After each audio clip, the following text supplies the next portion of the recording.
All right, so you see here a quick agenda for the evening. After some quick introductions from our team, we're going to talk about what to expect logistically for the 2 days of camp, how to approach the time you have with college coaches on site, as well as before and after camp. And then we're going to dedicate the bulk of the evening to a Q&A to get your guys' questions answered in real time. So first up, a quick introduction to our team who will be joining us this evening. Max, thank you very much. Good evening, everybody. My name is Corey Spera, and along with Max, I help direct our Head First Honor Roll camps. I had the pleasure of attending Honor Roll camp twice back in 2009 and 2010. It was a huge instrumental part of my recruiting process, ultimately led me to Lafayette College in Easton, Pennsylvania, where I played baseball for 4 years and was lucky enough to be the team captain for the back half of my career. And I am Max McKenna. I'm our Senior Manager of Product Marketing here at Head First. I played baseball at Amherst College, where I graduated in 2011, went into teaching and coaching, first as a teaching fellow in history and the assistant baseball coach at Phillips Andover Academy up in Massachusetts, and then as a history instructor and the head baseball coach at the Master's School, a small private school outside New York City. In addition to Corey and myself, we'll be joined by a lot of other what we call red shirts on site at camp. There will be about 15 or so that are there dedicated to making sure things run smoothly and to help all of our student athletes make sure they have everything they need. So we're going to introduce a few of those. First up, Jenna Orlando. Jenna is our Associate of Operations for Head First, our showcase division here. Jenna, like Corey, went to Lafayette College where she played softball. She graduated in 2017 after a great career there for the Leopards. You see there twice named Patriot League Academic Honor Roll. Also, a face you'll see and a voice you'll hear a lot on site is Brendan Sullivan. Brendan is the founder and president of the Head First companies. Brendan grew up here in DC, went to Stanford where he graduated in 1996. You see outstanding baseball career there, ended up being drafted by the San Diego Padres in the 26th round, founded Head First during some of those off seasons while he was playing professional baseball. In addition to some of our full-time team, we also have some people who join us just for these couple days at camp. I want to highlight a few of those. First up, Autumn Congdon. Autumn is headed to Georgetown this fall. She's Georgetown softball class of 2023. And Autumn, similar to some of the other names you're about to see, was actually a Head First softball honor roll camp alum in 2016 and 2017, where she astounded everybody with her energy, us included, committed to play at Georgetown for Coach Pat Conlon, and we're super excited to have her on board. Also, Drew Sampson. Drew, also an honor roll camp alum from 2016 and 2017. She is now playing, just completed her freshman year, headed into her sophomore year at Occidental College. She's a California native, stayed out in that area for her college softball and education. And then next up, Emily Bergen. Emily, also an honor roll camp alumni, now just completed her freshman year at McAllister, another program that'll be joining us on Long Island. So these are just a few of the many other faces in addition to our full-time Head First team that you'll be seeing on site at Baseball Heaven. One other face and voice that you'll hear a lot is our camp advisory partner, Diamond College Advisory Team, or DCAT. DCAT is a college advisory service that really helps student athletes in softball, baseball, and soccer maximize their on-field and academic experience for student athletes who are really looking for the perfect fit all around at the college level. At camp on Long Island, we'll be joined by Bonnie Pettis, who is the DCAT softball director, herself a standout two-sport athlete and all-Ivy student athlete at Yale, where she played basketball and softball, went into college softball coaching for a while at UConn, Southern Colorado, then became the head coach at Furman, where she was twice named Southern Conference Coach of the Year. And then one of the coolest bio bullets that I have the pleasure of introducing, she was also the pitching coach for Great Britain's women's national softball team in 2 world championships in Beijing and Caracas. Next up, we're going to talk a little bit about logistically and schedule-wise what to expect at camp. Corey? Maxie, thank you very much. Just want to start with some basics here, a little where and when action. Baseball Heaven, sort of misnamed, if you will, selling themselves short a little bit. Also a great softball facility as well. That's located on Long Island Gap Bank, New York, where we're going to be hosting 2 sessions, and those are indeed August 8th and 9th and 10th and 11th. So we've got one session, session 1, going Thursday, Friday the 8th and 9th, and session 2 on the weekend, Saturday and Sunday, August 10th and 11th. So on the 8th and the 10th, the first day of both those camps, our check-in will start right at 7 a.m. That'll last about 30 minutes, 7 to 7:30. You are more than welcome to get there beforehand, but just know that we will not be checking players in until right at 7 a.m. We'll get going with our camp programming at 7:40. I want to show a quick overhead here just so you all can get a better sense of, of what you'll be looking at once you arrive at baseball heaven. I want to first point you to the red star, sort of top center of your screen. That red star indicates a gate that's between Baseball Heaven's indoor complex and their baseball cafe. That gate is where we're going to be checking players in on the mornings of the 8th and the 10th. We'll come through that gate, check in with us, get your camp jersey, and head down the pathway there along the right field line of Field 5. We'll have some of those red shirts that Max was mentioning earlier direct you to where players will put their bags, and then head to that smaller red star in sort of the top upper left corner of your screen that denotes where the all camp meeting area is going to be. There are some nice bleachers there where, again, we're going to start our camp programming at 7:40 in the morning on that first day. I want to dive into the schedule a little bit deeper here. First, again, starting with day 1 in the morning, as I've mentioned a couple times now, 7:40 a.m. we'll kick off camp. That'll be an all camp meeting. Players, parents, red shirts. Brendan, who Max introduced, will be leading that meeting. But pretty shortly after we start that meeting, we're going to send players off to get stretched and ready to roll for the rest of the day. At that time, parents will stay behind and have an opportunity for a parents-only meeting that'll be hosted by Brendan. There he'll give you a little bit more detail about the schedule for the day, as well as answer any questions that you might have. But we're going to end that parents meeting by 9 a.m. because 9 a.m. is when we do our defensive showcase. Defensive showcase is actually going to take place on all 3 of the softball fields that we are going to be using at Baseball Heaven. On one of those fields, there is going to be sort of the true defensive showcase where players are going to pick one position where they get to showcase at in front of every single college coach in attendance. So quick note here, for the defensive showcase, you are only allowed to showcase at one position, whether that be middle infielder, corner infielder, outfield, catcher, or pitcher. You can only showcase at one of those positions. So you might play 4 or 5 of those positions, but you can only showcase at one. Also of note, that position that you showcase at does not necessarily need to be the position that you are registered as. If you are registered as a primary catcher and a secondary middle infielder, but would like to showcase as an outfielder, by all means, we encourage you to do that. But again, you can only showcase at one position. During that defensive showcase, not everybody is going to be on the showcase field at the same time. So we'll rotate by position. So while the catchers are on the showcase field, the other positions will be spread throughout the complex. We'll be doing some objective assessments on those other fields, namely the 20-yard dash, the overhand velocity, as well as some home-to-home times too. Once we finish up that defensive showcase, we'll roll right into our offensive showcase. We'll hit in the same groups that we defensively showcased as. And then we'll also do a couple objective assessments here. We'll mostly be taking the exit velocity. That pretty much gets us through our day 1 morning and into our afternoon and evening of our first day of camp, where we're going to get into some gameplay. Players, after they check in, while the showcases are going on, are going to be assigned to teams.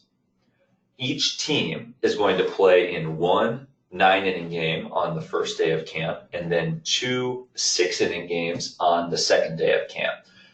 A couple notes about the games. These are not going to be like your average high school games or travel ball games. We play with some different rules. We've decided to implement some things to make sure that we are facilitating action within these games and making sure to maximize each player's opportunity to show in front of the college coaches. We have a couple of them written here. Things like the batting order, that's going to run continuously. So there's no true top of the order that you start with at every game. If you end with the 5th batter in the random order that we put together for one game, the 6th batter in the order will start the next game. We do things like start every at bat with a 1-1 count to make sure that pitchers are throwing strikes and batters are up there looking to swing. We always play like there are less than 2 outs, so that you can always try and get that extra out, turn that double play, even if it's the last batter of the inning, because we don't play 3 up, 3 down. We play 6 batters hitting every inning. We're going to go over these rules in much more detail once you get on site, but just wanted everybody to be aware of that beforehand. And we really are sort of maximizing the opportunities of the players. We're not putting 7 shortstops on one team. When we make these teams after players check in, we make sure that we're distributing all those positions evenly across all of the teams. On day 2, it's going to be a lot more of the same. As I mentioned, each team's going to, in addition to playing that 9-inning game on day 1, get to play 2 6-inning games on day 2. When you arrive for those games is going to depend on your team assignment. The team that you play on will be the same throughout camp. And on day 1, you'll either be in an early game slot or the later game slot. There'll be 2 different game slots for those 9-inning games. And if you played in that earlier game slot, you'll be asked to arrive a little bit earlier on day 2 to play in the first game slot of day 2. And of course, if you played in that second game slot on day 1, you'll be asked to arrive a little bit later because you'll be playing in that second game slot on day 2. And again, each team is going to play in 2 6-inning games on day 2. So 4 6-inning games are going to take place in total on day 2. Each player will play in 2 of them. A few other cool things that we've got going on day 2. There's going to be an on-field practice that's led by the college coaches. That's going to happen between games 2 and games 3. So it's going to be after every player has played in at least one game, and we're going to spread out across the complex and group up with some of these college coaches by position. So if you're a catcher, you can head over to the catcher's practice, and you're going to work with some college coaches who teach catching at their college programs. Really, really exciting opportunity for the players, not only to interact with these coaches in a really unique way, but also to learn from them. Some really specialized and impressive coaches who are going to be out there. A few other things that we have going on in between games. Right after that practice, there's going to be an all-camp meeting that's led by our head first staff. And in the morning, before each team's first game, we'll be hosting a panel Q&A for parents. That's going to be about the recruiting process, and it's going to be hosted by my co-host here tonight, Max, along with Bonnie Pettis, who Max introduced a little bit earlier, who runs the softball wing of Diamond College Advisory Team. Just a couple other important notes here. There will not be any additional programming after each team's second game. So once you finish your second game of day 2, your last game of the day, your last game of camp, you are more than welcome to head out. We certainly encourage you, if you'd like, to hang around, interact with us, interact with the college coaches some more. But there's nothing from a programming standpoint that is keeping you there. And that is going to happen by 4:30 p.m. for that second game slot, the last game slot. Camp will not go past 4:30. We know folks are traveling from far away, whether it's via the car, via the plane, train. We know that folks have some obligations to get where they're going after camp. So again, we'll make sure that we finish up everything by 4:30 on the second day of camp. A couple of equipment notes here. Footwear. Baseball Heaven is a beautiful all-turf facility, so you cannot wear metal spikes on the fields or in the indoor facility. Also, a couple notes here about bats and helmets. We will have helmets and bats in all of the dugouts for the games. We know that most players will travel with their own, and they should absolutely use their own if that's what they would like to. But we know that for some of you who might be traveling from very far distances, it might not be realistic to bring those with you on the plane as a carry-on item. So no worries, we'll be able to supply those. Of course, we ask that all players who are bringing their own bats, that those meet the current high school regulations. Thank you, Corey. And now I'd love to touch a bit on how to prepare for camp from your recruiting standpoint, from kind of coach communication. So when we think about preparing for camp and this great opportunity you have to engage directly with college coaches, we separate it into those three buckets that you see there on the left of the screen: before camp, at camp, and after camp. So between now and the first day of camp, between now and when you arrive at baseball heaven and check in and get your jersey, now is a great time to be doing your homework on the schools that are attending camp and starting some email outreach to these coaches. They're in the heat of summer recruiting for their programs. They're coming from X tournament to Y tournament. They're traveling from showcase to showcase. They might not have a chance to respond to every email that they get from student athletes, but sending those emails now to the programs that you are genuinely interested in, and we'll talk a bit about that in a second, is a really good way to get on their radars before you ever step foot and talk to them face to face. And while you might not get a response, what you'll see is coaches will say, "Oh, thanks for sending that email, Max. I did see it. I didn't have a chance to respond. It's great to meet you." So it serves a really good purpose of getting on these schools' radars for the ones that you're interested in. As you look through that school list, start to think about which of these schools you are genuinely interested in, not because they're name brand or because of anything else or what league they play in, but the qualities that make up the school. Look through the schools and say, if I'm looking for a small school that's close to home that offers Division III softball, great. Start to build that list of schools that will be on site and start to reach out to those coaches. It's important that these notes be well tailored and personalized to the program so that they're not just, a mass email. And so personalize them and really limit yourself to schools that you are very interested in. But it is a really good time to be proactive and get on these schools' radar before you ever check in with us at Baseball Heaven. Next up is at camp. And this is obviously a really important time. The key there is that word you see over and over: engage, engage, engage. This is a really unique 2-day opportunity that you have to not only play in front of these coaches, which is obviously a really important part of the exposure and recruiting process, but also get instruction from them, engage with them face to face, get to know them as coaches, get to know a bit more about their programs, and vice versa, for them to learn more about you. These coaches are interested in recruiting the best softball players that they can and that can play at their school. Absolutely. They want girls that can pitch and hit and field and run and throw, but they also want the right types of character fit for the culture of their team and for the culture of their school overall. So using these 2 days to get to know coaches is a really important way to help advance your recruiting so that they can really be comfortable recruiting you as a holistic student athlete and not just, necessarily a video that they saw or just watching you through the chain link. I think that the opportunity at an honor roll camp to meet with coaches face to face, as Corey touched on, they're in the dugouts, they're on the fields with you, they're in the position specific practice, they're walking around the facility just as you are. Taking advantage of this opportunity to get to know them is a really unique experience and a really good way to really make some immediate strides and some great movement forward in your own recruiting process. Now, I understand that not every student athlete that joins us is going to be the type who is going to be super excited and love just walking up to a coach at their dream school and saying, "Hey, Coach Dulac, I love Washington University in St. Louis. I want to go there." That's not how every student athlete is built. I was a super shy kid in high school. I certainly understand. There's a lot of programming, or a lot of support rather, both from the programming and from our team to help student athletes really start to make and facilitate this engagement and these introductions. First of all, you've heard a lot about some of the red shirts that will join us. A lot of them are honor roll camp alumni themselves. They've been through this process. They are currently playing at some of the schools that you might be looking at.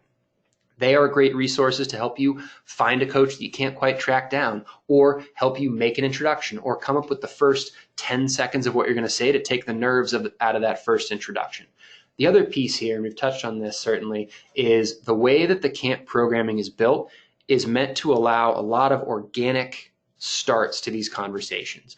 You don't need to chase Lacey Wood from Harvard all the way across the complex to find her to have a conversation, because guess what? She's sitting behind the backstop on your field, or she's in your dugout, or she's standing right behind you when you're playing shortstop, or she's working with you if you're a catcher during the position-specific practice. So a lot of these conversations have a really good way to start organically while they're on site, especially if you start around the game of softball. It's something that you as student athletes very much have in common with these college coaches. And so using that as an entry point into these conversations is a really good way that we've seen a lot of student athletes really start these conversations and then progress from there. Once you leave baseball heaven, your job is not done for the recruiting standpoint. A proactive follow-up from camp, sending an email, sending a handwritten note, sending a text if you have a cell number, giving a call to the softball office. These follow-up communication steps can help ensure not only that you had this really cool, unique 2-day experience of getting to meet these coaches, but how it delivers results and continues to move and advance your recruiting process after you leave as well. So a lot of girls, when they come through our program, they think, great, I sent an email before camp, I talked to coaches, my job is done. I would encourage them to continue that line of communication, continue that dialogue with the schools that you're interested in and the coaches that you met at camp to really help continue to make strides at the schools that you are looking at and at the programs that you're hoping to be recruited by. On that note of schools you're hoping to be recruited by, here's a partial list of some of the schools that'll be joining us. There's going to be about 60 college programs on site for these 2 sessions. This is just a small sample of some of those. And what you'll notice here about this list and what we're really proud of and really excited by when we look at this list is the variety of different experiences that it can offer. Amherst, Bowdoin, and Middlebury are all in the NESCAC. They're all wonderful schools. They also all offer very different types of experiences from an academic standpoint, from a setting standpoint, a school fit standpoint, and obviously a softball standpoint as well. UVA and Georgetown, both great schools, both great softball programs in the Mid-Atlantic, very different types of experiences. So as you look through the list of schools here and that you'll be seeing on site, start to think about what are the types of qualities in the school that you are looking for, and how does that translate to your outreach in the near-term future and then at and after camp as well. A couple more points that I'd like to address from a couple of different standpoints. First, I want to talk about some fairly recent NCAA changes in legislation. These came down about 18 months ago. No doubt that some of you, if not all of you, are familiar with these changes, but just want to sort of dive in to the piece of this legislation change that is most relevant to our camps. And that essentially boils down to a rule that the NCAA passed where if you are a player who has not completed September 1st of your junior year, then you cannot have a recruiting conversation with a Division I coach. So want to take this from sort of the 2 main angles here. First, for our class of 2020, these are the players who are rising seniors. They completed their junior year this past spring. That inherently means that they have completed September 1st of their junior year. So rising seniors, members of the class of 2020, are totally eligible, completely compliant in having in-person recruiting conversations with Division I college coaches on site. So I can have a conversation with Coach Bolduc from Amherst, or Coach Hires from UVA about why UVA is a great spot for me, why I belong as a member of her program. And she, in return, can say, hey, absolutely, hey, this is why you should play at UVA. Have this very recruiting specific conversation that is completely compliant for members of the class of 2020 who are rising seniors. For those players who do not fall in that category, members of the class of 2021 and younger players, this means that you can't talk to coaches at camp, right? No, absolutely not.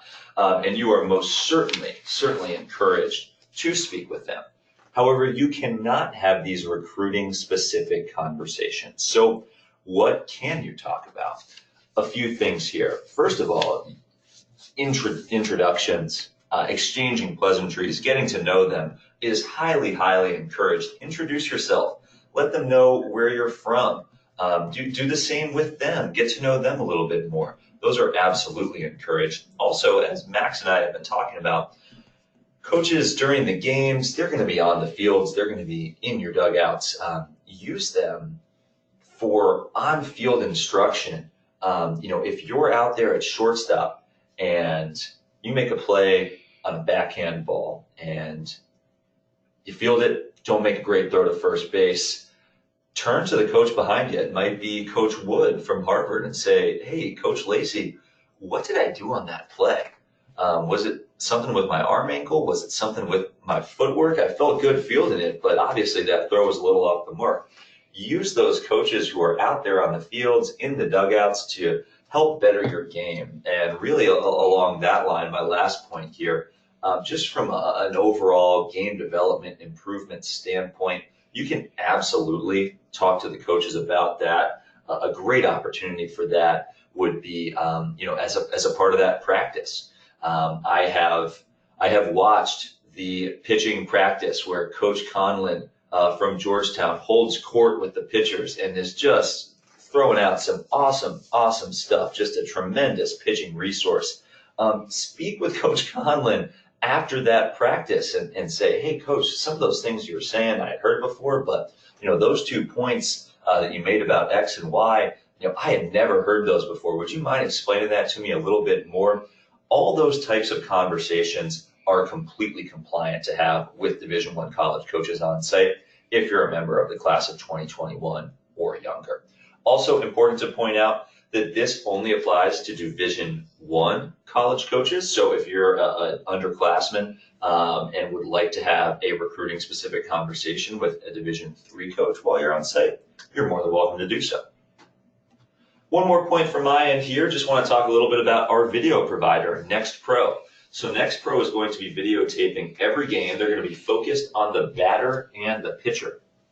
They're going to take all those clips from every single field of every single game, and they are going to tag each of those clips to the individual batter and pitcher who were a part of those plays. They're then going to put them into a database for our college coaches, where after camp, college coaches can go into that database, search a player's last name, McKenna, and all of those highlights, all those clips from their batting, and if they're a pitcher, from their pitching as well, are going to pop up for that coach to review. A really excellent resource that so many of our coaches have really enjoyed since we implemented it into our camp last year. A unique opportunity too, in that the coaches are able to share these videos with the rest of the staff. So you really get to play, certainly in person, in front of the college coach who is attending our camp, but you also get the opportunity to show your stuff in front of every member of that staff via NextPro's video database once those coaches get back to their offices. Also important to note that this footage is available to you as well. In addition to those pitcher hitter clips, NextPro also films the defensive showcase, and they film the entire game from a sort of bird's eye view angle that captures defensive plays as well. You're able to purchase this through NextPro, put together a highlight video that you can have and send to coaches, which is obviously a very powerful tool to have in your recruiting arsenal. If you haven't received an email from NextPro yet, you certainly will be getting one soon. They'll also be reaching out after camp, and we'll be able to field any questions that you might have about them when we're on site. Now I'd like to transition into the the next half hour. So we have about a half hour left in the promised hour, and we want to make sure we respect everybody's calendar. We're going to transition into our live Q&A. So as I'm sure some of you have found, I've seen some questions come in. To send in a question, you just find that questions tab in the GoToWebinar toolbar pane, type it in there, press send, and then Corey and I are going to collect them here. And if it's more of kind of a one-off individual question, we can certainly either respond via chat or follow up with you either tonight or tomorrow. If it's something that applies more broadly to all of camp, it's something that I'll phrase out to either Corey or myself, and we'll answer to make sure everybody has the answer. One note before we dive into this. is this is by no means the first, only, last chance that you'll have to get your questions answered before we see you on site at Baseball Heaven. And there are some great resources that I would make available to you that you see there on your screen. First, always feel free to send us an email, give us a phone call. We have some posts about how to prepare for camp and what makes for a successful recruiting process and all these different aspects that are kind of part of your recruiting journey on our blog, which you see there. And another one that I would point you to that's not listed there is our Instagram. Our Instagram, which is at HRoll Softball, HROLL Softball. There's some stuff there about what camp is like, and there's some coach highlights there that can give you a kickstart and a little head start on some of that coach research as well. So I'd advise you to, give us a follow there, check out some of the highlights from some of our previous camps this summer, and take a look at some of the advice that we've dropped there. Now to head into the questions with some great ones flying in. Corey, you know what this question is? It comes in every single time. These are some longer days. How are these girls fueling up? What's the hydration situation? It can be a warm day in August on Long Island. So food, water, what's the situation like at Baseball Heaven for these? Absolutely. Let me start with the hydration part of that question. Important here, we are going to have water coolers in every dugout being replenished throughout the day. Players are always going to have access to water. They are more than welcome to bring their own water bottles to refill. We'll have cups there. We will be pushing the water, making sure that these ball players are staying hydrated. We will only be offering water though, so players, if you enjoy Gatorade or some other type of sports drink, what have you, you are more than welcome to bring those. Pack a cooler, bring those with you. Parents, same goes for you. You can bring whatever you want into Baseball Heaven in a cooler. There is no gate fee. There's nobody keeping you from bringing a rolling cooler into the facility. So please, whatever you need to stay hydrated, we certainly encourage that. And again, we'll be providing water throughout the day in every dugout.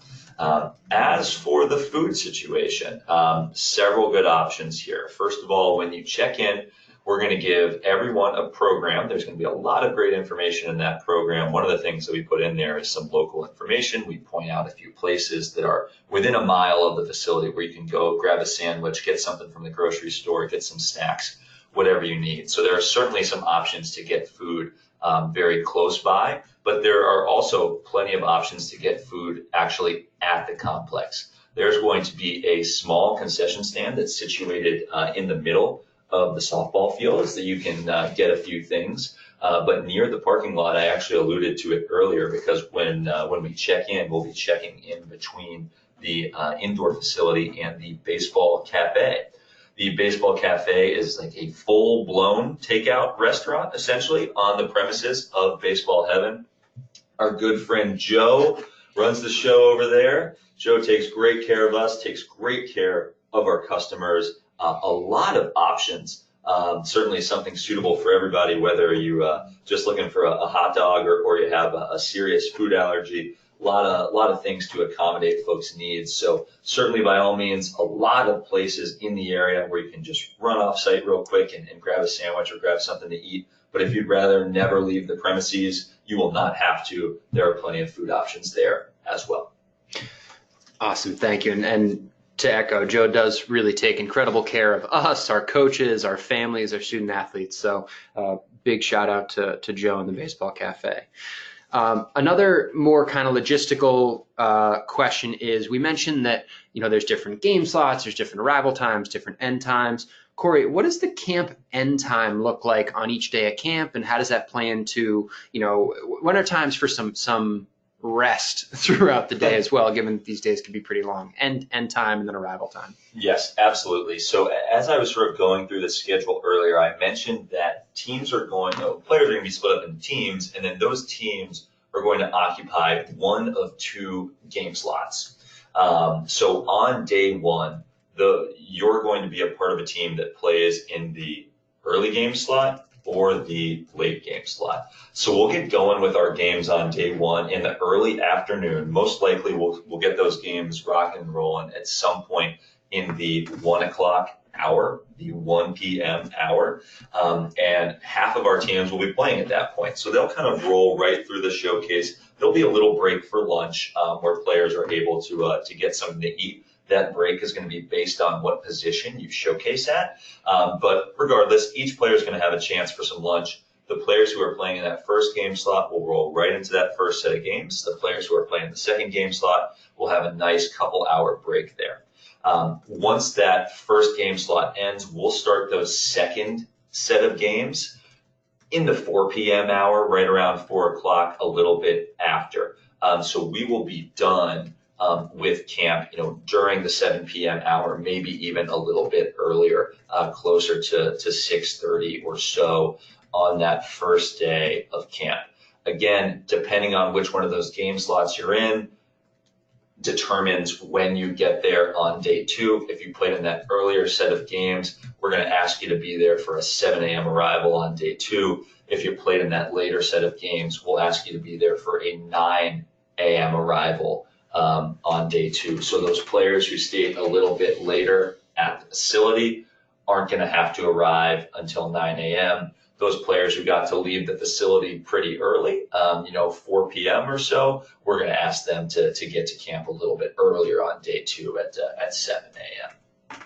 Awesome. Thank you, Corey. And then a question that's come in about the showcasing and also the positional breakdown, because when all of you registered, you signed up at a primary and a secondary position if your student athlete has one, if they play middle infield and third base and outfield or catcher and pitcher, whatever the case is.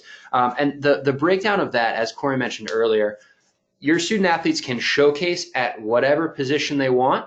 Most players do choose to showcase at their primary position. If I'm listed as a middle infielder primary and I'm a secondary pitcher, most of the people who look like me would probably showcase with the middle infielders. But if I would rather do that pitching showcase, which is a pretty cool opportunity to pitch in front of all these coaches before the gameplay starts, I'm welcome to do that.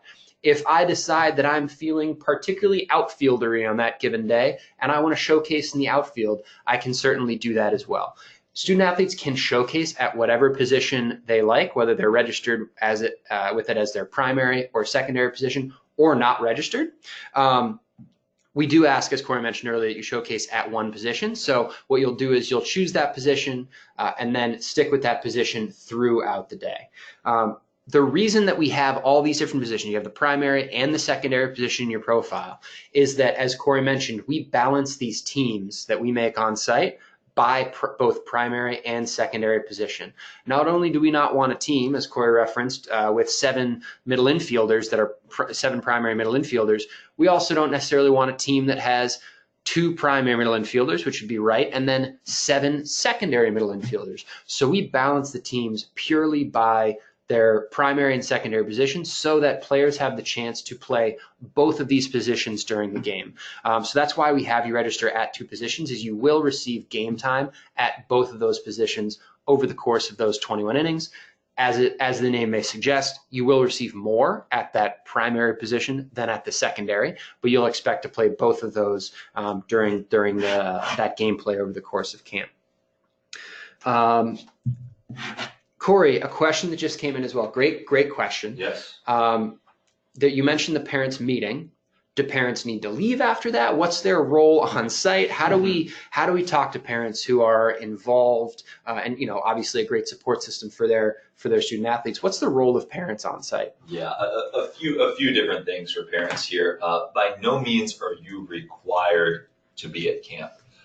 If you live in the area and you need to go to work on Thursday morning and you want to drop your ball player off at 7 and pick them up once their game's over, that is completely fine. There is sort of nothing that parents are required to attend. At all of our meetings, we do, in addition to, of course, that parents only meeting, but all of our all camp meetings, we encourage the parents to be a part of that. When we talk about things like the game rules, when we give advice to the ball players, all really great things for parents to hear, certainly. In terms of sort of updates and way that we generally communicate with parents on site in addition to those meetings is something you're going to hear a lot about once you get on site. That is our mobile site. So we have a site that's strictly dedicated to the running of the event, where you're able to go on a specific URL and get updates from us throughout the day. So another way for parents to sort of stay in the loop about the schedule and what team their player is going to be on, things like that. Certainly parents, great resources to, in addition to just being a great positive support system for your ball player, things like, when your player is going to be getting lunch based on, what position they're defensively showcasing at, heading over to the baseball cafe or heading off site to Subway, wherever you'd like to go, and having that food ready for them for when their lunch break is also incredibly helpful. Again, there's time and players would be able to go purchase that food on their own and still have time to eat it, but they can maximize their opportunity to rest and get off their feet if you are able to get that for them beforehand. Again, certainly not a necessity, but something that we encourage as well. And Max, don't know if the intention is for me to take this question here, but I am going to take it here because I think it's a really important note, and if we have to come back to it again later, we will. But again, just sort of on the role of parents at camp, anyways. It's we talk about these camps as being such an amazing opportunity to interact with so many college coaches because it's truly tremendous. As Max mentioned, 60 college coaches who are going to be around this facility where ball players are going to be able to meet them and have some really special interactions with them. Those coaches are there to recruit your ball players.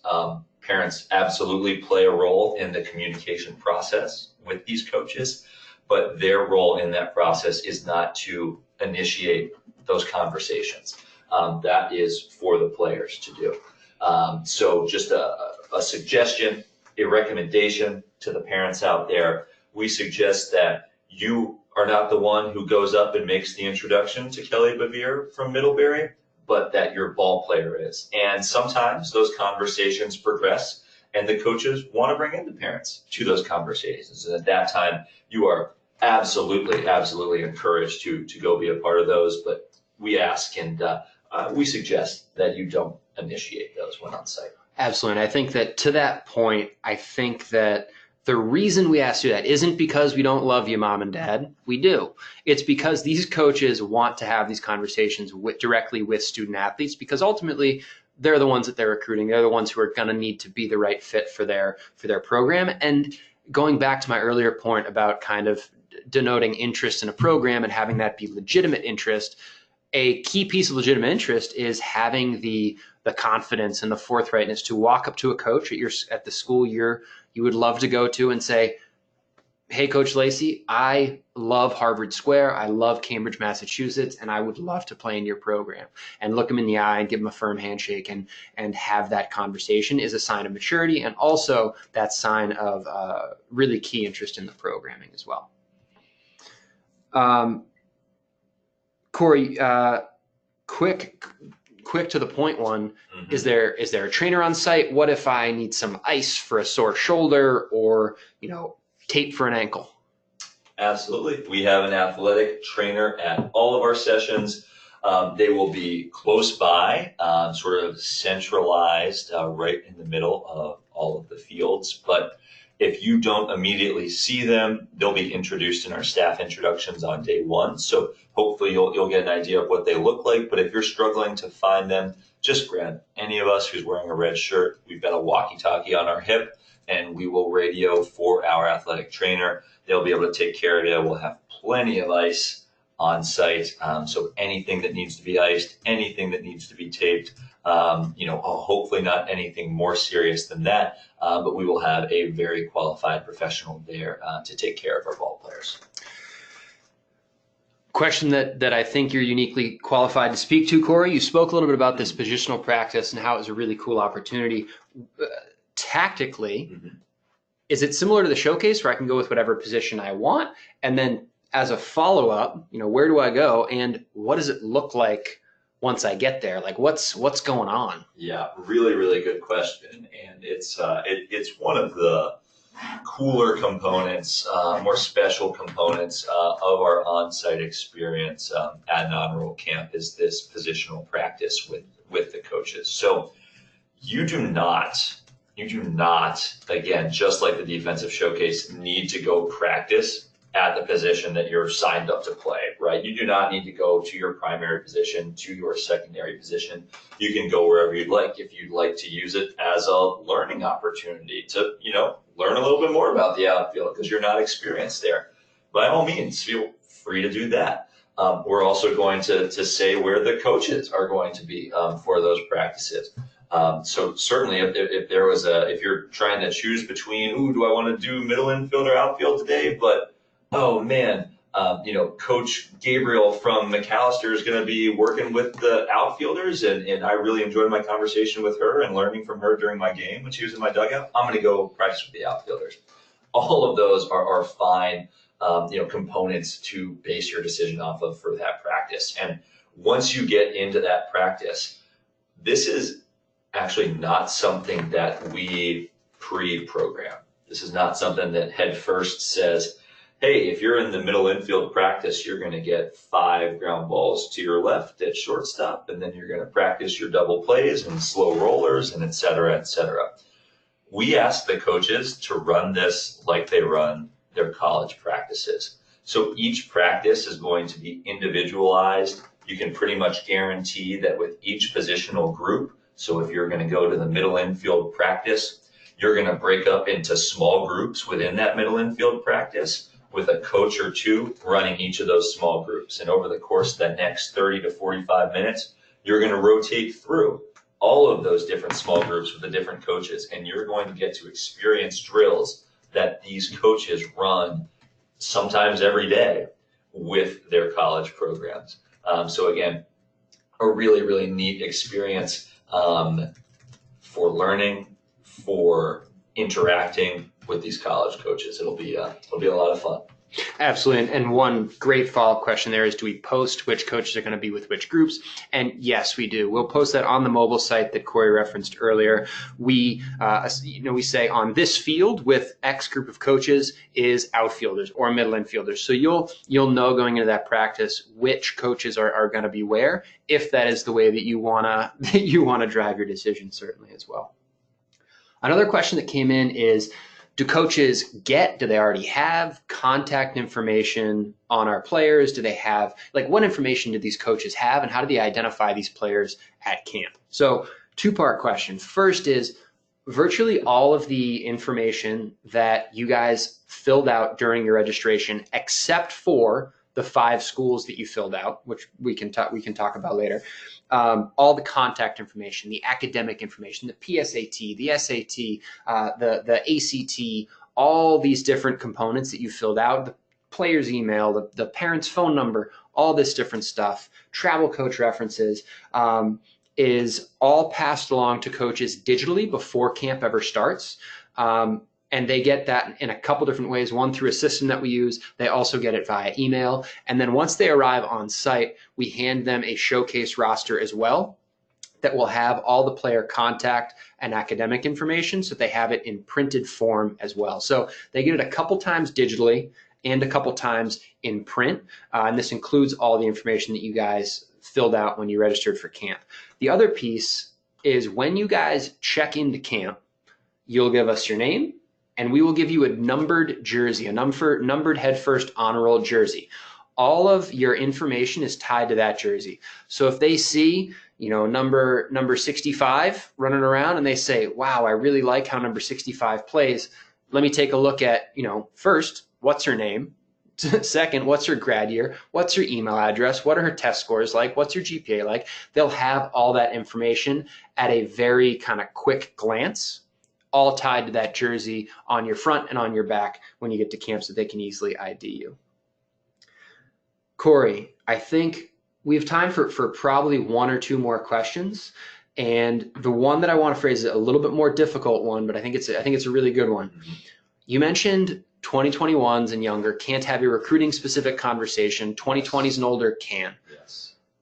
What is a recruiting specific conversation? What are the things that a 2020 should say to a coach when they're at camp having these conversations? And what are the things that a 2021 or younger should kind of steer around and get a side door in on? Yeah, absolutely, Max. And I went into it briefly, but let's dive into it a little bit more.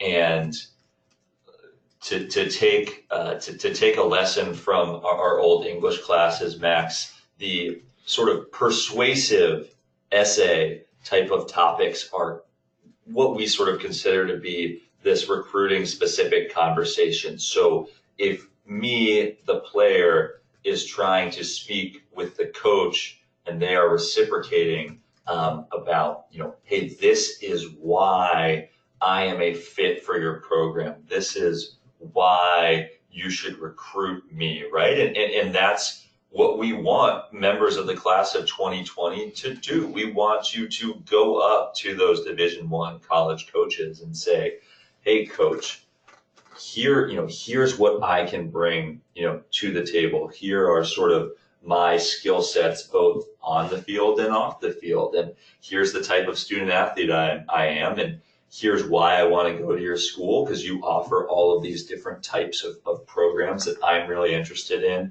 academically. And here's why I think I'm going to fit in really well in your environment, both in the classroom and as a member of your softball program. So those conversations that are really focused on and centered around sort of being a member of that specific school's program, sort of that convincing, that persuasiveness type of conversation that of course is two-sided, right? Both from the student athlete and the college coach. That's when you start to cross over that line into a recruiting specific conversation. The point of that conversation is to get you, the recruit, to that school. Those topics that I mentioned earlier that are much more based on, introductory information about who you are as a person, who that coach is as a person, and opportunities for, learning and growth and skill development. Those are the same types of conversations that you would have with your hitting coach or your pitching coach or your high school coach about how you're going to get better. Those types of conversations that you have with many of your other coaches about how to become a better softball player, those are what are completely fair game and are encouraged for the members of 2021 and younger to talk to those Division I college coaches about.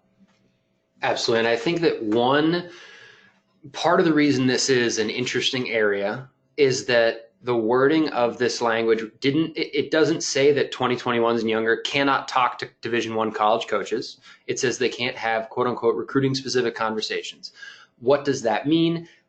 The interpretation of that is ultimately up to the compliance officers at each of these schools. And so they might have slightly different interpretations of what exactly that means and what sorts of questions they can answer. If you have a genuine curiosity and you don't necessarily know if it's recruiting, if you know it is recruiting specific and you're a 2021, stop short of asking that question. But if you don't know if it is, or if it's something that you're curious about, I would say, feel free to ask. Coaches might not be able to answer it though. They might say, thank you for the question. I can't answer that because of your grad year, but I would love to follow up with you on September 2nd and start to have some of those conversations then.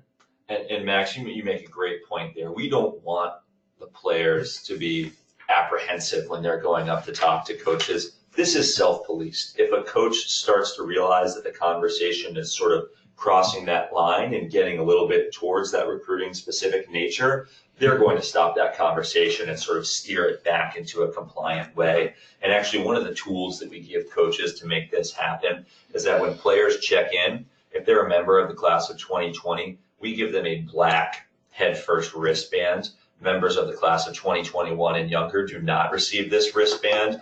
And that's just to help coaches know right away who they can have, Division I coaches, who they can have recruiting specific conversations with and who they cannot. Awesome. Thank you, everybody. I want to make sure we're respecting everybody's time, so we're going to wrap it up there. As I mentioned, by no means is this the first, last, or only time that you have to get your questions answered. Take a look at some of those resources that you see there on your screen. Send us an email, give us a phone call. If you pop onto our website, you'll see this nifty little live chat feature. You can chat with one of our team members or leave a message if we're not available. Please feel free to ping us there and get your questions answered. Give us a follow on Instagram, HRoll Softball, and you can check out some of the resources that we have there as well. On behalf of myself, Corey, everybody that you'll meet in a red shirt in just a couple weeks, look forward to meeting you all face to face, and thank you for taking the time. We look forward to seeing you.